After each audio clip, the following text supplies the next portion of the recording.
name's Alison, the online piano and the online violin tutor.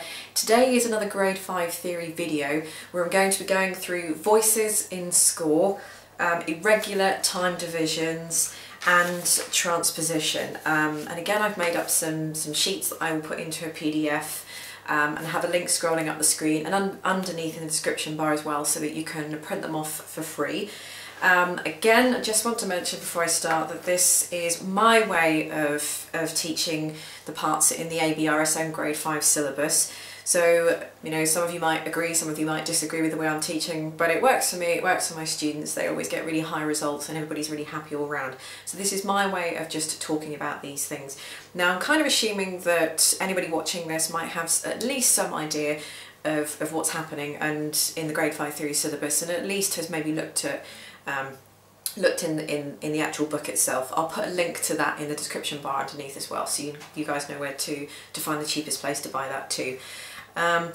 So maybe this is for somebody who has already had some tuition on it and perhaps just needs, you know, one or two little pointers or another opinion, so to speak, another way of maybe just describing it or someone talking you through it. Or maybe you've had a look yourself, it doesn't quite make sense, so you can use these videos in conjunction with that perhaps. So I'm going to start with voices in score. So in all honesty, I don't really think there's an awful lot that I can explain with voices in score. There really only seems to be about 3 pages in the actual syllabus. The first page where it just simply introduces and just describes voices in score, and the second page is just where you get 4 exercises. So you get 2 exercises where you're going from open score to short score, and 2 exercises where you're going the other way around, short score to open score. But I honestly think that there's probably a lot more to learn when you're doing the past theory papers. So this and the book sort of gives you an introduction or a little mini idea of it, but I don't think you really learn until you actually come to doing the past papers. But in the meantime, here's just maybe a few points to remember. Just up here I've put SATB, it's short for soprano, alto, tenor, bass. However, you do sometimes get the occasional question where it asks what voice comes between soprano and alto, and not a lot of people know the answer to that. So that's why I've put that in red, because there is such thing as a mezzo-soprano, and that comes in between the soprano and the alto. And you've got baritone as well, which is somewhere in between sort of a bass and a tenor voice. So that's why those 2 are in red.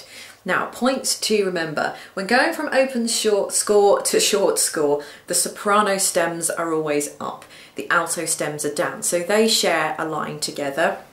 And then the tenor and the bass also share a line together. Now the tenor, the stems go up again, and in the bass the stems go down. Even if the stems are, say for example the soprano, a note is supposed to go down, maybe it's on the very top line. In theory that stem should go down, but because it's a soprano it must go up. So in short score the rules are ever so slightly different. If the stems were as they all wanted to be, when you actually came to reading those parts, if you were singing it at sight, for example, or whatever, then it would just be a free-for-all. Nobody would know whose part is what's going where, blah, blah, blah. So soprano, the stems are up, the alto stems are down. It just makes it easier to physically see. And you'll see in the examples as well that you'll think, oh yeah, that does actually look very clear. Okay. And this also applies to slight pauses, this also applies to slurs and pauses and that kind of thing as well. So just be aware of the slurs and things. If the stems are up, then the slurs are going to be at the top. So it is going to look slightly unusual, but if there's a slur, it's at the top if it's soprano. If you're talking about alto, the slur is going to be at the bottom, and the same with the tenor and the bass. So it will look odd, but honestly, it's the way it should be. Point number 2, when going from short score to open score, the general rules of music apply again. So if you're going from that short score where the stems are up and then they're down for each individual parts, and you're going to the open score, then everything is as it should be. The general rules of music apply because each voice, soprano, alto, tenor or bass, has a line all to itself. So if the stem is supposed to go up, great, it goes up. If it goes down, then it's supposed to go down. Put it down, the slurs go where they should do, and the general rules of music apply back again. Number 3, I think you should always work horizontally. Horizontally is going from how you read a book from left to right. Never work vertically. So never do a note in the soprano and then the alto note underneath it and then the tenor underneath that and the bass, because you need to get in the right frame of mind. So if you did the soprano all in one go, then you could just look at the soprano line and transfer that into your soprano line, wherever that needs to be. So especially if you're going from open to short, if you started working vertically up from top to bottom, for example, then there's more chance that you're going to get the stems muddled up and more chance that you're going to make mistakes. So I think you should always work horizontally so that you're always in the same frame of mind. So you can work out the soprano part, done.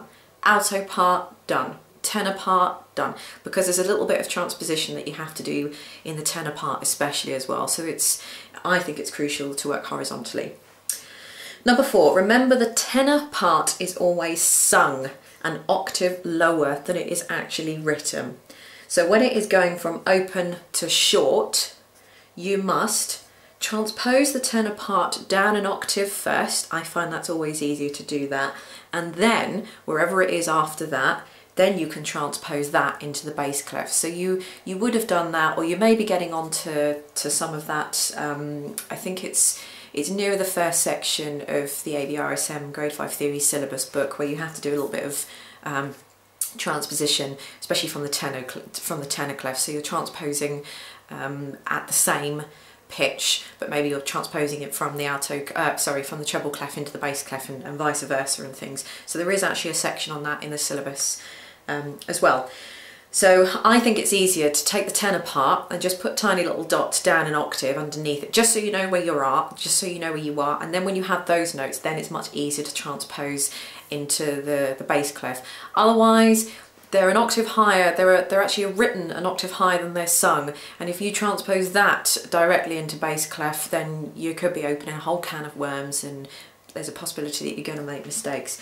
Again, I've said before, in previous videos about this, you have no idea whether your answers are going to be right or wrong, but you can use these little hints and tips and little methods that I always tend to use, and little step-by-steps to stop you making as many mistakes. You don't really want to make any mistakes, and you certainly don't want the examiner to find any mistakes, because if that happens, that's going to cost you crucial marks. So that's it, I think, with voices in score. I'm going to move on to irregular time divisions. There really isn't anything exciting that I've written here. It's basically, I've just taken it from the book. It's just something you've got to suck up and remember, really. A group of 2 notes together of any time, 2 crotchets, 2 quavers, whatever, or in other words, they're called a duplet, uses the same time values as a group of 3. So that's the only one that adds 1. Everything else takes them away. So a group of 2, if there's a 2 underneath, a tiny little 2, like you would see in a triplet, if there's a tiny little 2, takes the same time as a group of 3. So you sort of add 1 on there.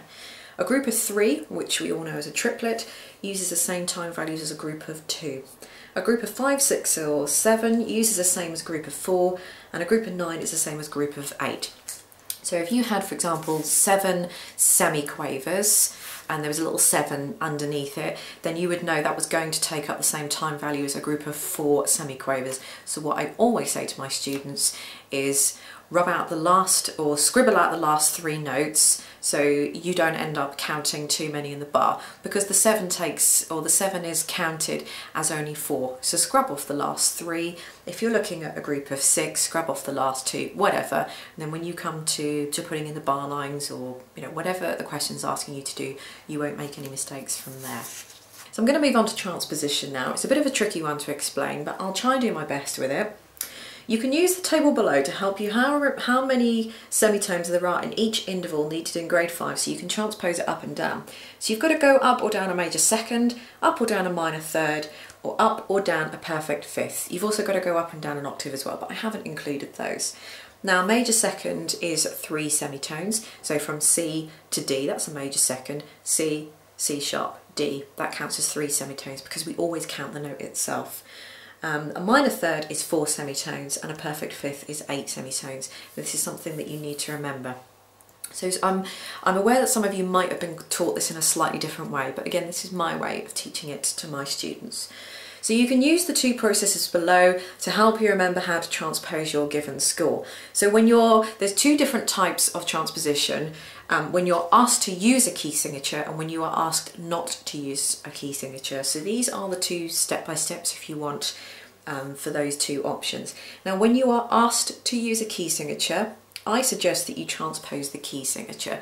So if you are in the key of C major and you need to transpose it up a perfect fifth, count 8 semitones. So C, C sharp, D, D sharp, E, F, F sharp, G. So that gives you your 8 semitones. But don't forget to count up 5 letters as well. C, D, E, F, G to get you to a G. Because don't forget that if you landed on a black note, for example, say A sharp, you might think of that as being B flat. So you must always count up 5 letters from whatever the key that you're in to start with. So if you're in the key of C major, you need to count up 5 to give you the name or the letter of the key, and then you need to count up the said number of semitones, so 8 in this case, to make sure that it doesn't give you a black note. So you want to make sure that you are in G. Maybe from C up a perfect fifth takes you to the key of G flat, or G sharp. You just don't know, and that's something that you need to check. So you need to go up 5 letters first, or 2 letters or 3 letters, depending on whether you're asked to go up a major second or a minor third. And then you count the number of semitones from that same key, from C as well, to make sure that you get the actual right note, because it could be a G, G sharp or a G flat, okay? So once you've transposed your key signature, you can write the new key signature in, so key of G, that would give you an F sharp. Then write out your skeletal score, and that is just the notes without the accidentals. So what you would then need to do is, from the original score that they've already given you, you need to just, don't worry about the accidentals yet, just transfer every note up 5 and write that in your new little bit underneath. So if your first note was a C, the first original note was a C, then you're going to rewrite that as a G. If the second note in the example was a D, then you're going to write it as an A. That's all you're going to do. So obviously copy out the rhythm as well, but don't worry about any accidentals. Just worry about your skeletal score. That is just the basic notes. So just take the original score and transpose that however you need to. So up a perfect fifth in this case, or whatever it is according to the test. Then step 3, if the original key has an accidental, you will have one on the same note also. That is super, super important. I see so many students just completely ignoring that rule, or putting sharps and flats on their notes when the original one doesn't even have one. Don't forget you've already put a key signature, so that takes care of a lot of notes. So that's why, if say in the original key, or in the original example, which we said was in C major, if you had something like I don't know, a B flat in there, that's not in the key of C major, so that's outside of that key. B flat is outside the key of C major. Now when you pick up the original and transpose it up a perfect fifth in your part, then if that note originally B flat in their part was out of the box or out of the key of C, then that note is still going to be out of the new key as well. So that is why if they have an accidental, you have an accidental. That's all you need to remember. It might not necessarily be the same accidental, but there will be one. So what you will then have to do is just count up your 8 semitones, or however many semitones, and that will tell you whether you need to put a sharp or a flat. Because you've already written out your skeletal score, that's given you the name of the letter, that's made sure that you don't do enharmonic notes. So that's why it's important to do the skeletal score first. If you were doing it one note at a time, and if they had an accidental, you want to put in an accidental, but you count up 8 semitones, then you could put an enharmonic note in. So if it should have been from C to, I don't know, maybe it was C to F sharp, and you need to transpose that, then you need to make sure that your note, the new note you put in, is the correct note. and that you don't write enharmonic equivalents. So that's why you must write the skeletal score first. It's exactly like the key signature that we did. If you work up your 5 letters first, or however many letters first, and then count up the number of semitones, that will tell you whether that note is a sharp or a flat or what have you. So hopefully that explains that a little bit for you. When you are asked not to use a key signature, there's one step less in this, but it is just a little bit more time consuming.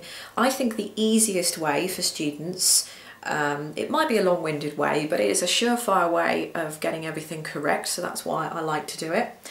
Write out your skeletal score. So you don't have to do the key signature because there isn't one, you're asked not to. Write out your skeletal score, same as before, so just the notes without the accidentals. So if you were asked to transpose up a major second, then take your notes up a second. You don't have to worry about the major part, just take them up a second. Then check every note for accidentals, counting up or down the appropriate number of semitones. So that's when you would then go to your score and, go to the original score and count up the number of semitones to make sure it didn't hit a black note. So that you needed to put, so you know whether you need to put any sharps or flats in there. So the rule for that would be, remember that when there is no key signature, there may or may not be an accidental on your part, even if there is one in the original.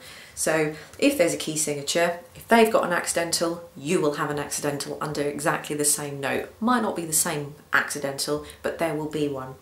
When you're not asked to use a key signature, it's a free-for-all. There may be accidentals, there may not be. If they've got one on the 3rd note in, you may or may not have one on the 3rd note in because there's no key signature. So that's why. So I think if you just follow those 2 sort of step-by-steps there, that should help you a little bit. So thanks for watching. I really hope that's helped you. I know transposition is probably one of the bigger and one of the most difficult ones to get a hang of in the ABRSM Grade 5 theory syllabus. But I'm sort of hoping that I've given you a little bit more of an insight and I've helped you guys a little bit more with that. Any questions, any specific questions that you've got on that, leave them in the comment bar underneath. I'll try and get back to you and help you as much as I can. It is very difficult to explain over video, as I've said, and it is difficult to explain via messaging as well because I'm not seeing you personally one-to-one. But I will try my best and hopefully give you guys some answers. So please subscribe and don't forget to check out my other Grade 5 videos.